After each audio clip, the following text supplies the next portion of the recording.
두 번째 시간입니다. 음, 채팅창에 정서 그리고 감정과 관계가 깊을수록 학습 효과가 더 극대화될 수 있다고 이해하면 될까요? 그렇습니다. 왜 그러냐? 정서, 감정은 바로 우리 몸을 토대로 해서 일어나는 것이고 몸과 직결된 것이에요. 몸에서 일어나는 반응을 정서, 그리고 그것이 바로 의식적인 형태로 그렇게 내가 자각하게 되면은 감정이라 불러요. 근데 뭐 일반적으로 또 그렇고 우리 흔히 볼 수 있는 심리학 관련 책에서도 이거 구별해서 얘기하는 경우가 상대적으로 드물어요. 우리 1장이 아니라 생리심리학 할 때 제가 여러분하고 같이 읽었던 기억이 나는 게 있어요. 그 뇌를 이렇게 반으로 분할했는데 왼손으로는 오른쪽 뇌가 본 것을 고르는데 당신이 본 것을 얘기를 하라니까 오른쪽 뇌에 보여진 것은 전혀 모르고 왼쪽 뇌에 본 것만 말로 했죠. 그게 왜냐하면은 언어가 좌반구에 대체로 거의 90% 좌반구에 있기 때문에 그렇거든요. 언어 기능이. 그런데 이 좌반구는 신경 연결상 우리 몸보다는 멀리 있어요. 우반구는 몸과 직결돼 있어요. 그래서 우리가 지금 감각, 지각, 그리고 오늘 인지라는 이름을 배우지만 인지 속에서 아주 좁은 제가 뭐 좀 부정적인 의미로 얘기하자면 편협한 그런 인지를 배우고 있는데 어쨌든 이러한 상대적으로 가장 진화된 뭐 복잡한 인지라 얘기할 수 있는 오늘 내용까지 이러한 정보 처리는 오른쪽 뇌를 먼저 거쳐요. 그러니까 몸을 근거로 해서 오른쪽 뇌의 정보 처리를 토대로 왼쪽 뇌에서 정보 처리되어서 그게 최종적으로 우리 인간에게는 언어라는 형태의 어떤 서술기어, 언어라는 형태의 사고가 되어지는 거예요. 그런데 정서와 감정은 바로 뭐 몸과 오른쪽 뇌와 훨씬 가깝고 그것이 결국은 내가 기쁘다 슬프다는 것을 내가 알고 말로 표현하든 언어적으로 의식하게 되면 그거는 감정이 되어지고 그 하위 단계 내가 언어적 의식적 접근하지 못하지만 바로 이 실제 내 주변 이 살고 있는 이 생태적 환경과 내 몸과 그리고 오른쪽 뇌까지 그리고 왼쪽 뇌를 거쳐서 언어적 의식이 되기 이전까지 단계는 다 정서라 얘기해요. 그래서 이런 부분을 인공지능이 구현을 못해요. 인공지능 같은 경우에 뭐 어, 광고 보면은 집에 들어가면은 아유 퇴근하셨어요? 피곤하셨죠? 뭐 이렇게 얘기를 하죠. 그러면은 아유 야 니라도 반겨주니까 고맙다 하면서 얘기하죠. 그게 결국 뭐예요? 얘기 속에서 서로 위로받고 인사하면서 정서적인 부분, 그 감정을 나누는 거예요. 인공지능도 되네? 아니요. 걔가 내가 인공지능을 통해서 그러한 기계음을 통해서 나가 정서와 감정을 경험하는 거지 내가 정서와 감정에 해당하는 얘기를 한다고 해서 그 상대방 기계 인공지능이 그 녀석이 나처럼 정서와 감정을 경험하는 건 아니죠. 그냥 그러한 상황에서는 이렇게 표현하고 뉘앙스를 어떻게 해야 되며 그죠? 어떤 느낌을 소위 우리가 얘기하는데 어떤 느낌을 넣어서 얘기하면 되겠다라는 식으로 바로 수학적인 논리적인 그런 데이터만 들어가서 일령일령에 의해서 하는 거지 그 녀석 자체가 그런 대화를 나누면서 아 정말 피곤했겠다. 나 같아도 정말 짜증 날 텐데 이런 것들 인공지능이 느끼는 아니죠. 그래서 알파고가 이세돌과 바둑을 두더라도 술을 잘못 두더라도 한번 패하더라도 전혀 열 안 받아요.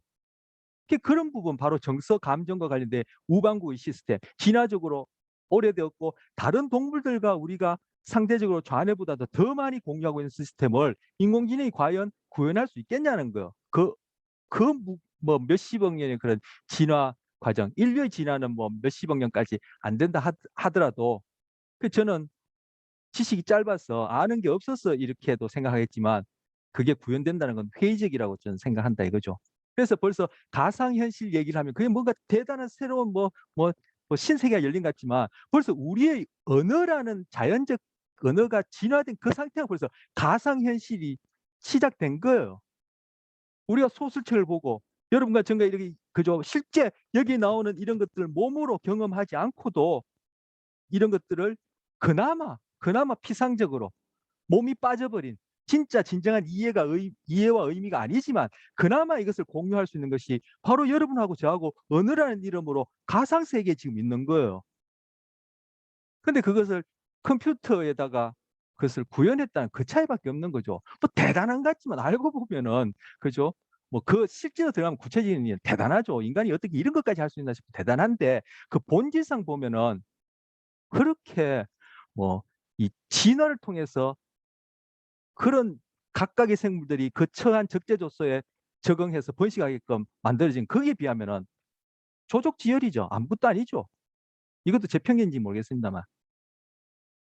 제가 오늘 준비한 화면이 동영상이 좀 있는데 소피아라는 인공지능이에요.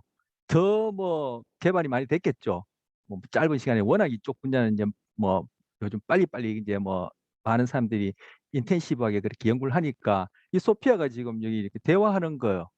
예. 이 경우에 지금 이 소피아가 그죠? 조금 전에 제기했듯이 정말 이 소피아 자체가 여러분의 저처럼 정서와 감정을 경험하겠냐는 거예요. labor.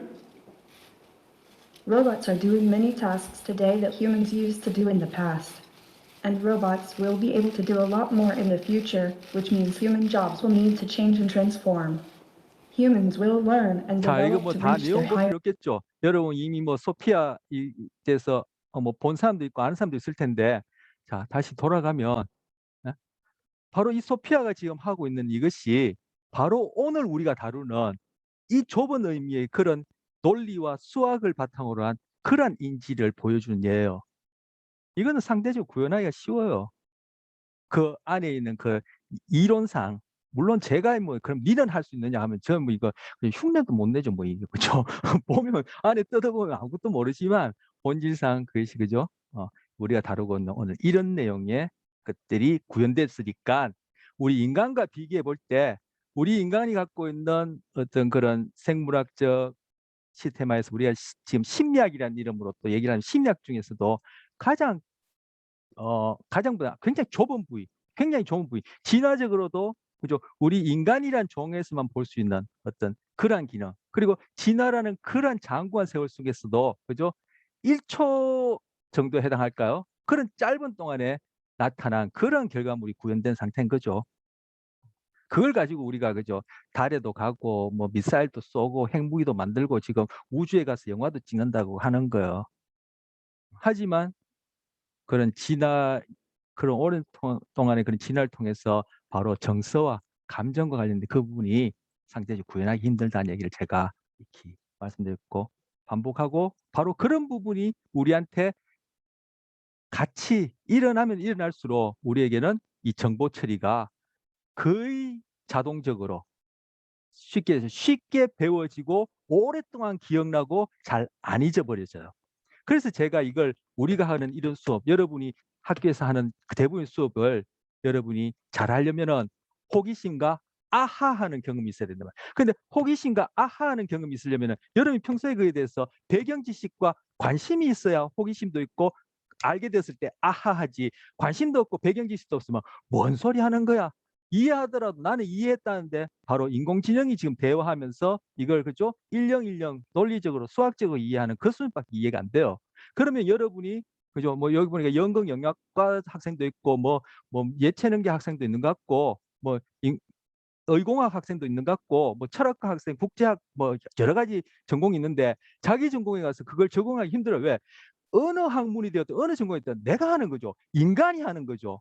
인간이 하는 중에 그 안에서 어떻게 적응적이고 효율적으로 우리가 생존하고 번식할까 관련해서 국제학을 하든 언어를 하든 연극을 하든 미술을 하든 음악을 하든 체육을 하든 하는 거 아니에요. 그죠?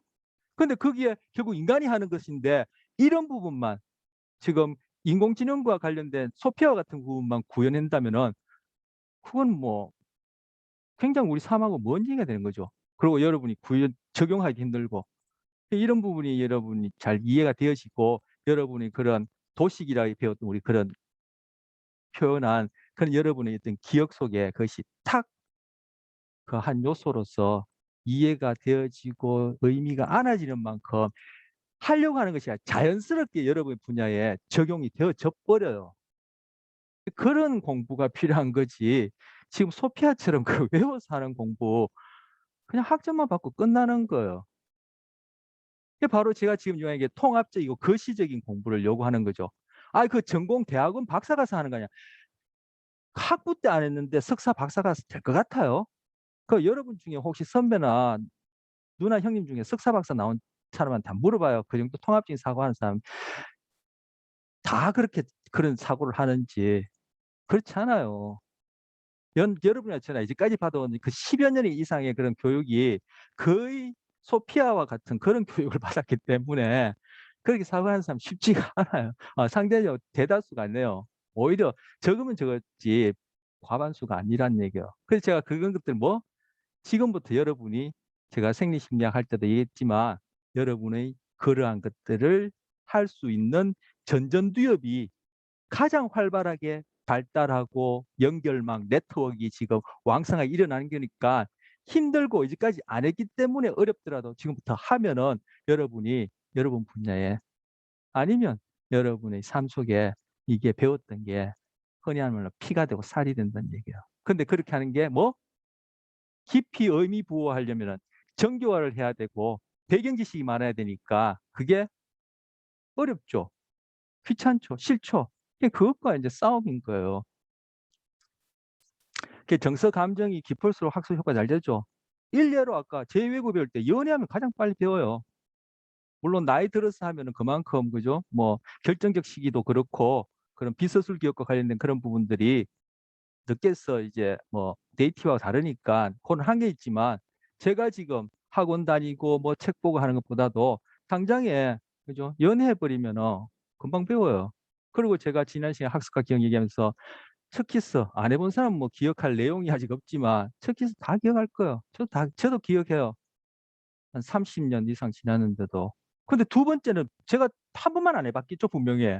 최소한 두 번 이상 해봤는데 두 번째는 하나도 기억 안 나요. 누구와 했는지 이래 되면 첫 키스 한 사람은 대상이 달라지나? 어쨌든 누구와 했는지 어디서 했는지도 기억이 하나도 안 나요. 근데 처음은 기억나. 왜? 정석가가 그만큼 높기 때문에 그런 거예요. 정석가가 높으니까 이렇게 언어적으로 의식하는 즉 서술적, 언어적 서술적 기억이 이렇게 오래 남는다고. 그래서 만약에 첫 키스에 대한 경험이 없는 사람한테 첫 키스를 한 사람이 아무리 그때 그 느낌을 불쾌했던 간에 유쾌했던 간에 그 느낌을 설명해 줘봐요. 상대방 알아듣나?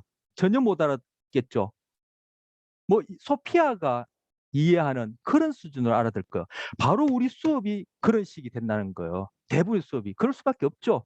여러분이나 저나 이 내용에 대해서 공감하는 배경 지식이나 이제까지 살아온 연륜이나 심리학에 대한 정보가 없는데 제가 아무리 여기서 제가 소위 그 창에서 깨달았던 걸 여러분한테 얘기해 주려 하더라도 여러분이 이해했어. 하지만 그 이해한 것이 내가 이해한 것하고는 분명히 다르겠죠.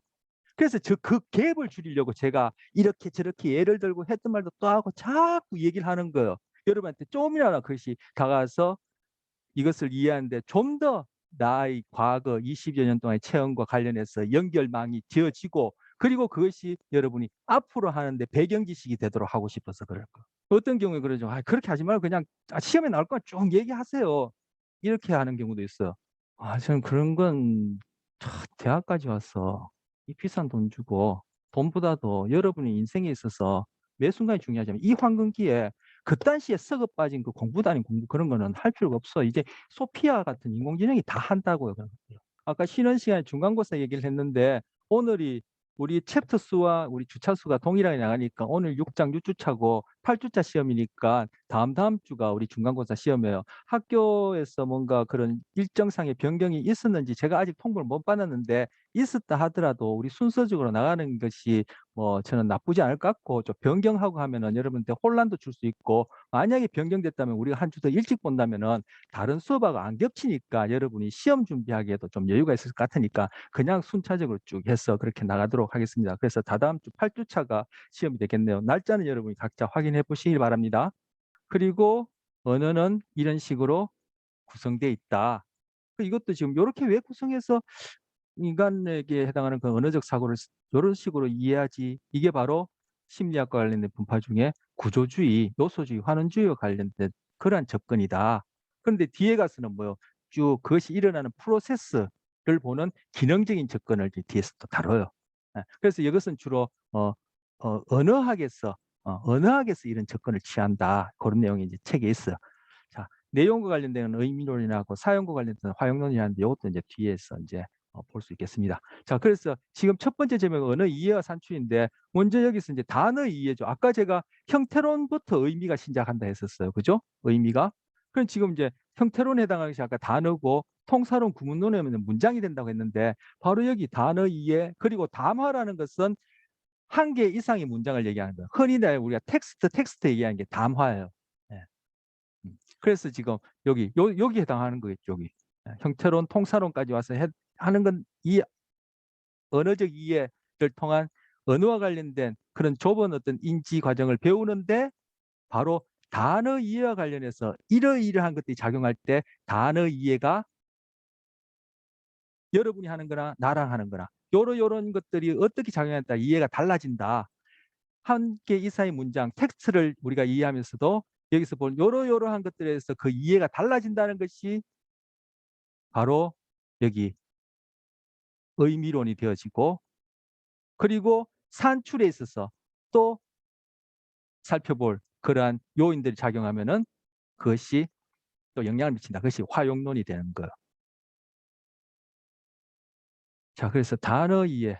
단어 이해는 이렇게 하나, 둘, 셋, 넷, 다섯, 여섯, 일곱 가지의 어떤 그 변인이 있다. 영향을 미친 요소가 있다는 걸 보고 단어 이해는 네 가지가 이렇게 보게 될 거예요. 자, 단어 이해. 단어 이해는 233조 보시면 일곱 가지 지금 이 그림에 해당하는 것들이 지금 나옵니다. 단어의 빈도 효과. 많이 본 단어는 훨씬 이해를 잘하겠죠. 그 얘기예요. 연결망 얘기했죠. 연결망. 제가 또 화면 공유 또 공유하는 게 제가 자꾸 우리 왜 연결망, 네트워킹 이런 식으로 얘기를 하냐면은 우리의 어떤 지금 정보 처리도 네트워킹 이렇게 얘기할 뿐만 아니라 컴퓨터 안에 그러한 회로 연결도 네트워킹. 예전에는 이것이 시리얼, 직렬적으로 짰다면은 이것이 실제 생물학적인 그 내용을 알고 보니까 우리의 이 네트워킹이 시리얼한 것이라 병렬적으로 뒤얽혀 있더라는 거예요.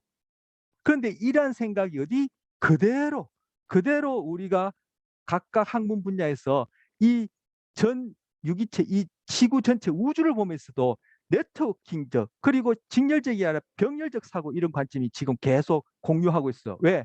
그게 더 실제 가까운 타당한 거니까. 그런데 우리는 과거에 왜 이렇게 시리얼 직렬적으로 생각했죠?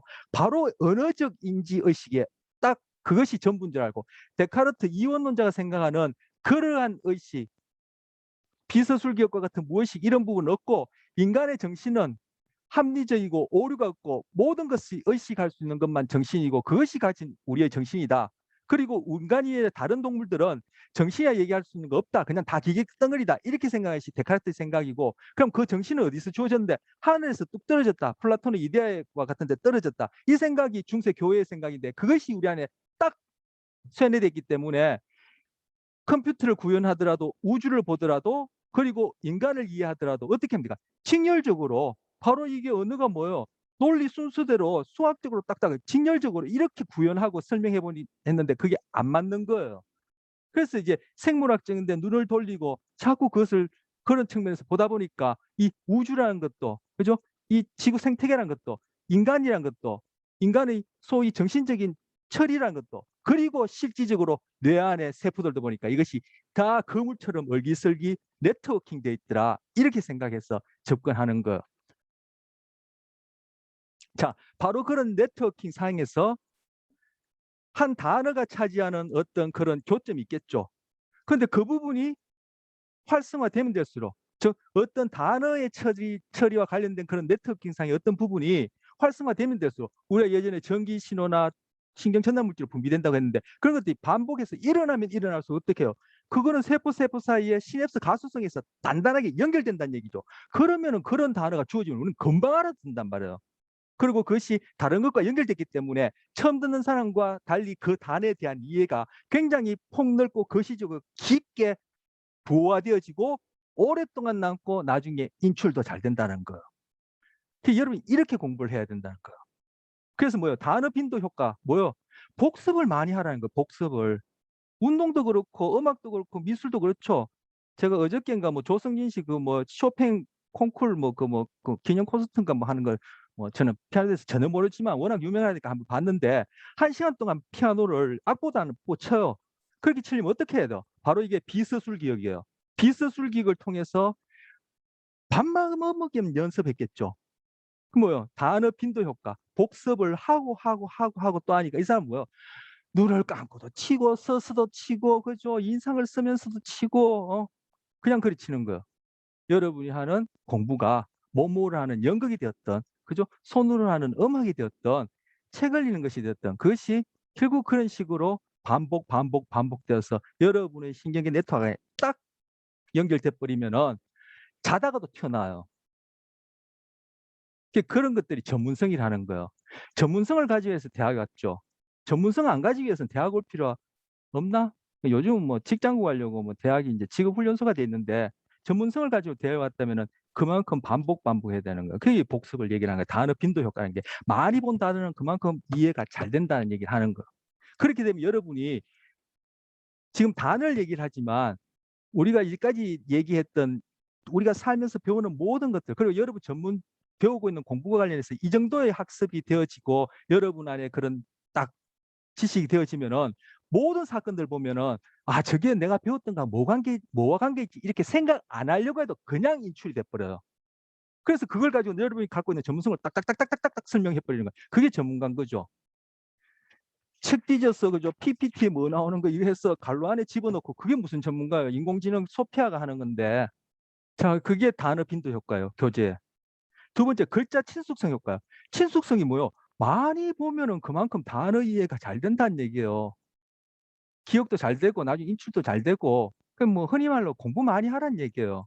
이건 문장 수준에서 이건 단어 수준에서. 자, 세 번째 단어 길이 효과요.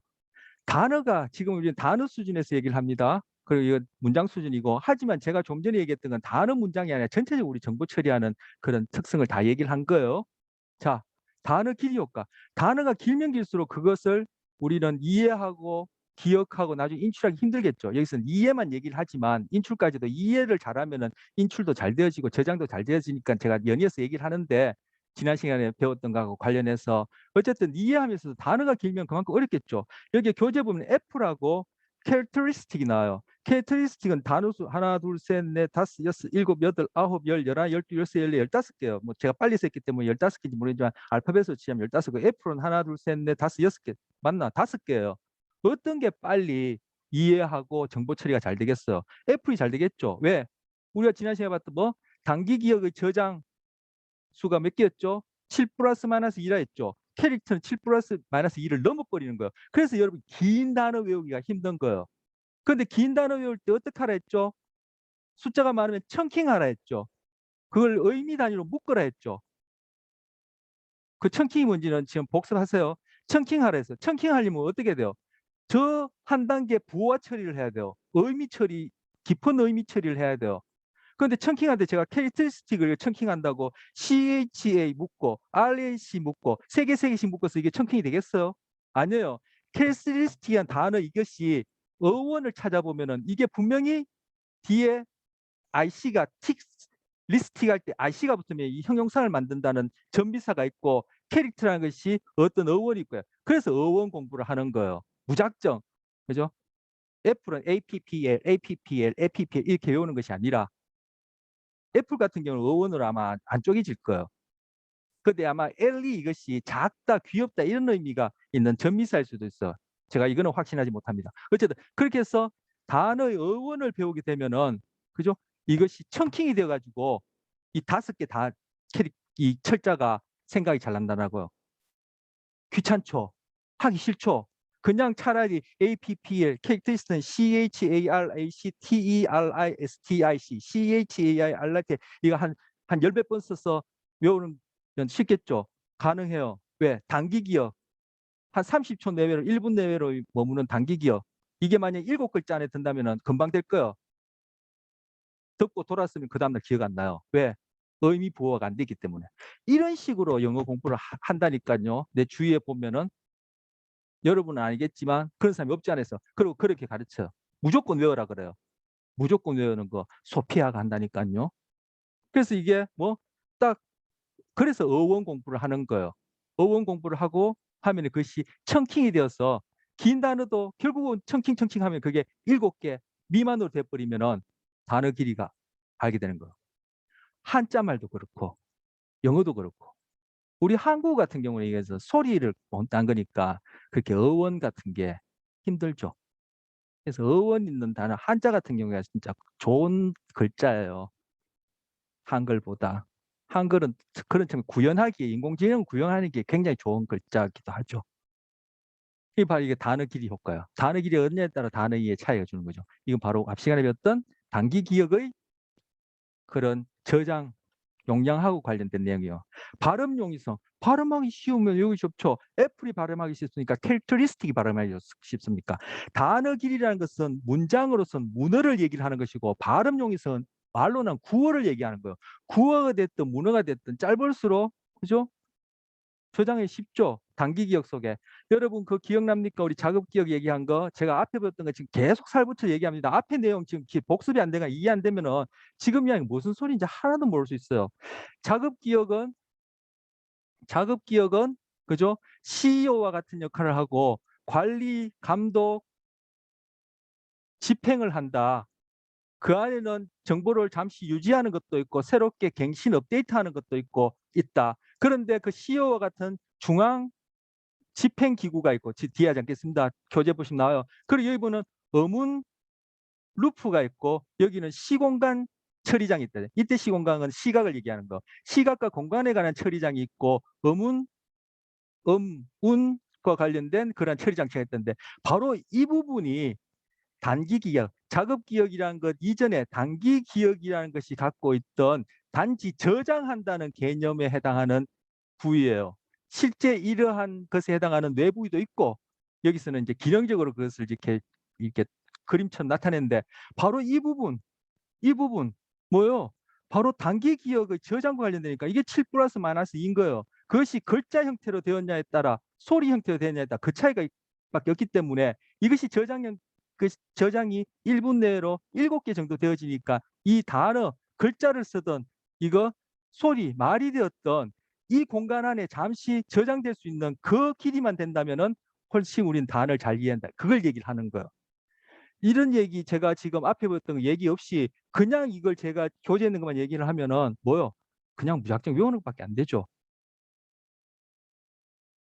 자, 앞에 것 이해를 못했거나 복습이 안 되었거나 수업 시간에 최대한 흔히 속된 말로 뽕을 뽑을 수 있도록 그렇게 여러분이 집중해서 수업 안 했으면 지금 얘기하는 게 어렵고 무슨 소리인지 하나도 모를 거예요. 그냥 책에 있는 거 달달달 외워서 답 쓰게 하지 왜 저렇게 수업 안 할까요? 그런데 앞에 거 가지고 지금 얘기한 겁니다. 이해하시면은 이거 그냥 이해가 되는 거예요. 그러면 암기가 훨씬 쉬워져요. 제가 지금 여러분한테 뭐죠? 깊은 부호화 처리를 시키는 거예요. 혹시 깊은 부호화 처리하는 거 하기 싫은 사람 있습니까? 귀찮은 사람 있습니까? 지금부터 하세요. 여러분이 한참 그걸 할 수 있는 그 전전두엽이 발달하는 자급기억은 전전두엽하고 관련된다는 얘기 했었죠. 바로 그거 할 수 있는 발달 단계 있기 때문에 하면은 제가 하는 것보다 제가 지금 와서 하는 것보다 여러분 훨씬 빨라요. 지금 제가 깊은 의미 부여치는 거예요. 그렇게 이해하면 이것들이 그죠? 제가 여러분한테 이거 7가지 외워서 써라 이런 시험 문제 내겠습니까? 그런 시험 문제는 안 내요. 그런 거지 같은 그런 문제는. 하지만 여기서 여러분이 그죠? 예를 들어서 단어 이해에 관련된 효과 기억 여러분이 2개를 쓰시면은 금방 얘기한 거 많이 보면 좋다더라. 아 이거 빈도와 관련되는 거야. 빈도는 결국 많이 보면 친숙해지는구나.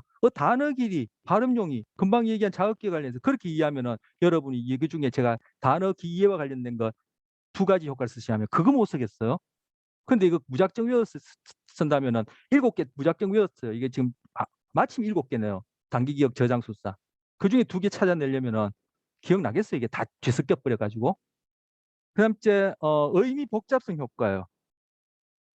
교재 보시면 의미가 단순한 단어들이 복잡한 단어보다 지각과 기억이 잘 된다는 거예요. 당연하죠. 단순하면 여기 단순하게 하면 된다는데 왜 그렇게 복잡하게 얘기하세요? 단순한 것이 연결망 안에 들어가서 다른 것하고 연결이 강하도록 연결돼야지만 이것이 그 안에서 오래 있고 그 의미가 다른 의미와 합쳐져서 아까 제가 사과를 얘기할 때 뉴턴의 사과 뭐 그 신데렐라 백설공주의 사과 얘기한 것처럼 그런 식으로 연결될 때 이것이 오랫동안 남고 나중에 인출도 잘 되는 거예요. 물론 의미는 단순할수록 좋죠. 그래서 아까 글자를 어떻게 하라? 청킹하라 했어요. 청킹한다는 게 뭐죠? 의미별로 단순화시키는 거죠. 15개의 단어를 어원에 따라 묶어서 2개로 나눌 수 있다면 단순화시키는 거예요. 의미를. 제가 여러분한테 지금 수업하는 방식이 의미를 복잡성을 높이는 것 같아요, 낮추는 것 같아요. 제가 이제까지 한 얘기를 이해를 못했다면 복잡성을 높이는 것처럼 여기지만 저는 여러분한테 지금 의미 복잡성을 낮추는 식으로 공부하는 걸 주고 있는 거예요. 의미 형태로 묶어가지고. 그래서 이게 딱 갖춰지면은 7개 찾아내는 거는 교과서 뒤져보면 돼요. 인터넷 두드리면 돼요. 하지만 이 전체 그림이 여러분에 딱 들어가 있으면은 언제든지 찾을 수도 있고 이 중에 7개는 아니라도 2~3개는 생각이 난단 말이에요. 그리고 7개 못 찾고 궁금하면은 소피한테 물어보면 돼요. 그거 하려고 컴퓨터 만든 거니까.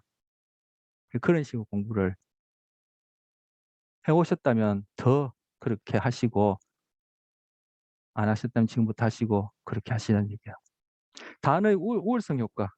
교재 233쪽에 단어 우월성 효과 거기에서 하나, 둘, 세 번째 줄에 보시면 단어의 의미가 하향적으로 상호작용할 때 그것이 처리가 잘 된다 했어요.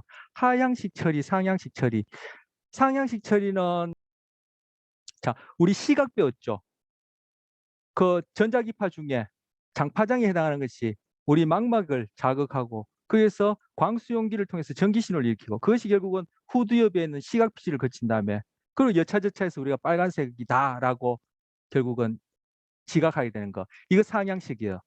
그런데 제가 그 색깔 지각 얘기하면서 뉴턴 얘기했죠. 왜 무지개는 7색깔이라 얘기하는지 그렇게 얘기를 했죠. 바로 빨주노초 파란보라는 것이 나한테 이미 도식으로 연결망 형식으로 되어 있으면은 딱 보면 무지개가 빨주노초 파란보로 보여요. 빨주노초 파란보만 있나요? 그건 아날로그이기 때문에 빨주노초 파란보 중간에도 색깔이 있지만 내가 빨주노초 파란보로 개별화시켜서 언어적으로 다 조각 내어서 그것을 디지털식으로 딱 도식화시켜져 있으면은 무지개를 보면은 빨주노초 파란보 이게 하향식 처리예요. 즉 내가 기존에 어떤 연결망 속에 어떤 도식이란 이름으로 지식을 갖고 있냐가 내가 받아들이는 단어 이해에 영향을 준다는 거예요. 그래서 달리 얘기하면 배경 지식이 많을수록 이 새로운 단어에 대한 이해가 잘 된다는 얘기를 하는 거예요. 의미 점화 효과. 자, 사과를 본 다음에 과일이란 단어를 쟀을 때 한 것하고 인형을 본 다음에 과일을 대한 단어를 제시했을 때 하고 어떤 게 처리가 잘 되겠어요? 사과라는 단어를 보거나 사과를 먹거나 어쨌든 사과에 대한 것에 노출되고 난 다음에 사과와 관련된 어떤 단어, 이 경우에 과일이란 단어를 내가 이해할 때 훨씬 이해가 잘 되지. 지금 인형 얘기하고 컴퓨터 얘기하고 그죠? 하다가 갑자기 사과, 과일 이런 단어를 얘기하면 상대적으로 그 네트워킹상에 같이 포함시키기 힘들겠죠. 이것을 의미 점화 효과라 그래요. 결국 뭐예요?